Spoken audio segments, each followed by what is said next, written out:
Hola, buenos días de nuevo. Voy a continuar con el tema de detectores de proximidad. Os mandé una tarea que aquí os mandé que rellenaseis esta tabla, ¿no? Y vamos a resolver esa tarea. Es una tarea sencilla porque tenéis que reflexionar sobre las ventajas e inconvenientes de los finales de carrera y frente a los detectores de proximidad. Entonces aquí en la primera columna eran detectores de proximidad, en la segunda finales de carrera. Claro, entonces esto era pues bastante sencillo en realidad, porque la primera, ¿puede influir en la trayectoria del objeto? Claro, un detector de proximidad para nada toca al objeto, luego no influye en la trayectoria del objeto. Aquí habría que ponerle un más, ¿vale? Sin embargo, el final de carrera necesita sí o sí tener contacto con el objeto. Luego, objetos ligeros pueden verse desviados la trayectoria. Así que es un problema el tema de la detección, así que un menos. Producen rebotes en la conmutación. ¿Qué es esto de rebotes? Pues veréis, los contactos mecánicos, cuando cierran, no creéis que cierran de una sola vez y se quedan ahí fijos, sino que hay micro rebotes, es decir, pequeños micro rebotes. Esos pequeños micro rebotes en la electrónica que es muy rápida, pueden detectar falsos detecciones. Es decir, mientras se produce el rebote, la electrónica le ha dado tiempo a procesar 5 o 10 veces la entrada, con lo cual pueden ser un problema. Sin embargo, los detectores de proximidad que son electrónicos no tienen rebotes. Por lo tanto, punto a su favor para los detectores de proximidad frente a los finales de carrera, que es un menos. Dice, no les afecta los ambientes polvorientos. Vamos a ver, los ambientes polvorientos para los detectores de proximidad suelen ser un problema y hay que andar limpiándolos. Mientras que los finales de carrera pues son bastante más robustos en este sentido. Puedes poner finales de carrera perfectamente en graveras o de áridos o molinos o lo que sea, un ambiente con mucho polvo y no va a haber ningún problema. Por lo tanto, punto positivo para los finales de carrera. Pueden dar un valor exacto de la magnitud. Lógicamente, los finales de carrera no te pueden decir a qué distancia se encuentra el objeto, pero los detectores de proximidad sí. Requieren menor mantenimiento y mayor vida útil. Bueno, esto habría que hablar mucho, porque, claro, un final de carrera es un objeto bastante robusto, es un detector muy robusto, un final de carrera. Pero claro, es verdad que en cuanto a vida útil, pues tiene un número de maniobras, un número de pulsaciones, pues 1.000.000, 2.000.000, 5.000.000 de pulsaciones, y hombre, un final de carrera que nada más se pulsa 2 o 3 veces al día, pues que es eterno, ¿no? Sin embargo, si hablamos de los detectores de proximidad, los detectores de proximidad, hombre, tienen más mantenimiento en el sentido de que hay que andar limpiándolos, ajustándolos de vez en cuando, pero en cuanto a vida útil, pues aguantan muchísimos más ciclos, muchísimo más ciclos que... Entonces vamos a ponerle un igual a los dos, ¿vale? Un igual. Fiabilidad ante falsas detecciones o no detección. Es mucho más fiable un final de carrera. Un final de carrera toca sí o sí y abre los contactos sí o sí. Y si no los abres es que se ha roto y ya por lo tanto hay que sustituirlo. Mientras que aquí los detectores de proximidad, pues puede haber falsas detecciones. Es fácil que haya falsas detecciones, incluso que no detecte, pues porque se ha ensuciado, si es un fotoeléctrico o cosas de este tipo. Más cosas. Números de detecciones por segundo, es decir, la cadencia. Hombre, lógicamente, aquí el positivo se lo lleva a los detectores de proximidad, porque los detectores de proximidad pueden llegar a una cadencia de más de 10.000 veces por segundo. 10.000 detecciones por segundo son muchas detecciones, pero es que los finales de carrera, imaginaros un final de carrera siendo golpeado 10.000 veces por segundo, no puede ser. Esto puede ser un final de carrera, puede tener una vez por segundo, ¿no? O dos. Y aún así no sería lo adecuado, porque un final de carrera que estás pulsando varias veces por segundo o una vez por segundo no te va a durar mucho tiempo. Vale, muy bien. Continúo con el tema ahora, la explicación del tema. Ya vimos los sensores fotoeléctricos, de sus tipos. Algunos de estos, los de proximidad, por ejemplo, en algunos otros sitios tienen otros nombres, ¿vale? Como ejemplo aquí le llaman autorreflexivas. Bueno, continuamos. Estuvimos hablando ya de todo esto, los fotoeléctricos, las precauciones de montaje y vamos a pasar a los inductivos. Los detectores inductivos, si recordáis por la primera evaluación, son detectores que solamente detectan elementos metálicos, solo metales. No todos los metales los van a detectar igual. Detectan mucho mejor los metales ferrosos que los no ferrosos, como el aluminio que es no ferroso, ¿vale? ¿Y cómo están hechos? Pues básicamente, como veis, si hacemos el corte en sección, tiene aquí la entrada de cable, tiene aquí una placa de circuito impreso, y luego aquí tiene un cabezal de detección. Un cabezal de detección no es nada más que una especie de bobina con un núcleo magnético. Todo esto va encapsulado, se le suele meter una silicona o una resina, con lo cual ya va todo encapsulado y no hay manera de abrirlo. Y aquí en el cabezal es donde tiene la parte de activación. Aquí se genera un campo magnético y ese campo magnético se va a ver alterado en función de lo que tenga delante.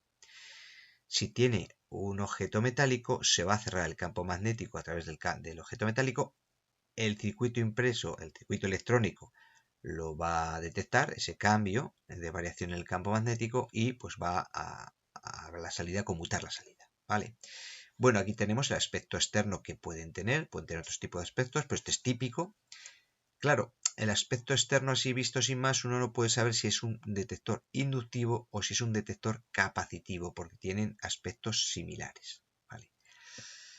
Muy bien, continuamos. Aprovecho el tema de los detectores inductivos para introducir unos nuevos conceptos, más que conceptos, unos parámetros fundamentales de todo detector, sea el que sea de la tecnología que sea, inductivo, capacitivo, fotoeléctrico, ultrasonidos, es igual.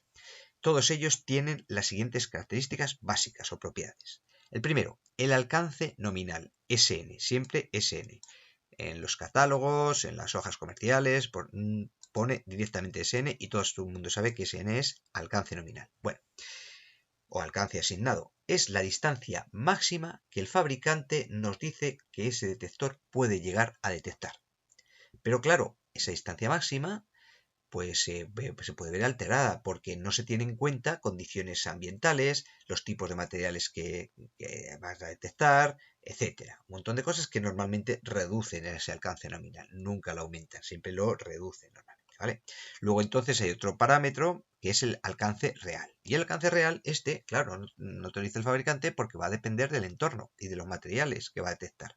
Entonces ese alcance real hay que tener en cuenta el factor de reducción debido, entre otras cosas, al tipo de material a detectar. Y por ejemplo, para detectores inductivos, pues tenemos aquí que cuando se trata de hierro dulce, materiales ferrosos, pues el factor de reducción es 1, es decir, no se reduce. Es decir, directamente el alcance real es el alcance nominal para hierro. Sin embargo, si es acero inoxidable, ya se reduce bastante el alcance. Fijaros que el factor de reducción para acero inoxidable es de 0,65 a 0,85. Si es bronce, pues ya ni te cuento, entre 0,25 y 0,55. Aluminio, mucho peor, y cobre, pues mucho peor. Es decir, un detector que detecta un objeto metálico de hierro a 10 centímetros, que por cierto 10 centímetros es muchísimo para un detector inductivo, pero un detector inductivo que detecta hierro a 10 centímetros, el cobre solo lo detectaría a centímetro y medio, 2 centímetros, hasta 4 centímetros, ¿vale? Claro, un detector de 10 centímetros inductivo pues puede ser del tamaño de un bote de tomate. Bueno, siguiente parámetro fundamental, la histéresis. La histéresis H es una característica eléctrica de muchos elementos, pero sobre todo elementos de detección, como termostatos y cosas así. Y bueno, leo, dice, es la distancia entre el punto de activación cuando el objeto se acerca, ahí detecta, se activa, y la distancia y el punto de desactivación cuando el objeto se aleja. O sea, se ha acercado y ahí se ha activado. Pero ahora se va alejando, pero sigue activo, se va alejando, y aquí se desactiva. Bueno, pues esa distancia entre la activación y la desactivación, esa distancia es la histéresis. Y se suele expresar como porcentaje del alcance nominal. Entonces, tiene una histéresis del 2%. Si eran 10 centímetros, pues el 2% de 10 centímetros son 2 milímetros, ¿vale? Porcentaje sobre el alcance nominal. Esta histéresis es fundamental en cualquier tipo de detectores. Veamos, por ejemplo, los detectores de las ondas de nivel que os mandé de tarea. ¿Os acordáis que os mandé un ciclograma de un control de nivel? Que, por cierto, volveremos a ello, volveré a más tareas de ese tipo. Bueno, pues imaginaros que eso está puesto, esos detectores de nivel, en un depósito, y tú tienes un detector de nivel de mínimo y uno de máximo. Entonces el detector de nivel de máximo, cuando cae el agua y la bomba está llenando el depósito, la superficie del líquido no es una superficie laminal, una superficie plana, sino que hay olas, no hay un oleaje, porque está cayendo el agua, está golpeando el agua contra la superficie y hay un oleaje. Ese oleaje puede tocar el detector y parar, pero inmediatamente de haber parado detecta enseguida que no hay líquido y vuelve a mandar a encender. Vuelve a mandar a encender, vuelve a caer olas, agua, vuelve a parar y así sucesivamente. Sería un caos, estaría encendiendo, apagando, encendiendo, apagando, encendiendo, apagando y no puede ser. Pero a un termostato le pasaría lo mismo. Tú fijas 23,1 grados y es imposible que sea justo 23,1 grados y ya fluctuando 23,09, 23,1, 23,09. Claro, no podemos estar apagando y encendiendo por una décima de grado o una milésima. Por eso los termostatos pues también tienen una histéresis de medio grado, un grado, muchos de ellos se pueden configurar. Bueno, se ha entendido el tema de histéresis, ¿no? Y estos tres parámetros son los fundamentales de cualquier detector. Bueno, estamos hablando de los detectores inductivos. Por cierto, tarea, antes de que se me olvide. La tarea del tema de hoy, lo que tenéis que hacer es ir a un fabricante. Bueno, no, mejor a un fabricante no os voy a poner yo directamente. Os voy a poner yo directamente la de Schneider, pues ya que siempre trabajamos con Schneider, os voy a poner yo directamente el programa de detectores y que me busquéis ahí un detector inductivo, a ver si lo encontráis, que yo no sé si existe, pero yo creo que sí, con un alcance nominal de 10 centímetros. Yo creo que 10 centímetros va a ser mucho para un detector inductivo, a lo mejor sí, ¿eh? Pero bueno, si no encontráis uno de 10 centímetros, buscadme el detector inductivo con mayor alcance nominal que nos ofrezca Schneider. ¿De acuerdo? Bien, y prosigo con el tema. Bueno, resulta que estos detectores inductivos, como detectan metales, pues tienen un problema, y es que las superficies metálicas próximas, en las que van montados, lógicamente esto va montados en industria, donde hay unos armazones metálicos, unas máquinas, entonces pueden ocasionar falsas detecciones. Para evitar la dispersión lateral del flujo de la cabeza, aquí hay un flujo magnético, y para evitar esa dispersión lateral y concentrarlo en la parte frontal, se fabrican los detectores blindados o enrasados, que se llaman. Bueno, esto que he dicho se ve mejor aquí, en esta gráfica. ¿Veis? Aquí en el cabezal de activación, en la cabeza de activación, de detección, quiero decir, en la cabeza de detección, pues las líneas de flujo salen y retornan y tal. Pero claro, si queremos dirigir mejor las líneas de flujo hacia el frente, para que no haya este flujo disperso por los lados que nos pueden dar una falsa detección, pues lo que se hace es blindar, es decir, poner un anillo que confina dentro de ese anillo el campo magnético, con lo cual evita ese flujo disperso de los laterales, ¿vale? ¿Y por qué no se fabrican siempre así, si esto es tan beneficioso? Y se fabrican muchos de esta manera, no blindados. Pues claro, porque el blindaje tiene un coste. Y es que el alcance nominal de los blindados se reduce a alrededor de un 60% con respecto a los no blindados. Claro, si ya estamos diciendo que son detectores con corto alcance, con muy pequeño alcance, porque es el mayor problema de estos detectores inductivos y capacitivos, de que detectan de muy cerquita, nada más, muy cerquita. Bueno, si tienen ya un corto alcance y encima lo reduces, en esta figura, no obstante, que tenéis aquí a la derecha, el fabricante nos da las distancias mínimas a objetos y superficies metálicas que se deben respetar para que no haya falsas detecciones. Entonces, cuando se trata de un no blindado, como veis el fabricante nos dice, a ver, en la superficie metálica más próxima que haya tiene que ser mayor que 3 veces el diámetro del detector. Si es un detector que tiene un diámetro de 3 centímetros, pues entre aquí y aquí tiene que haber 9 centímetros de separación.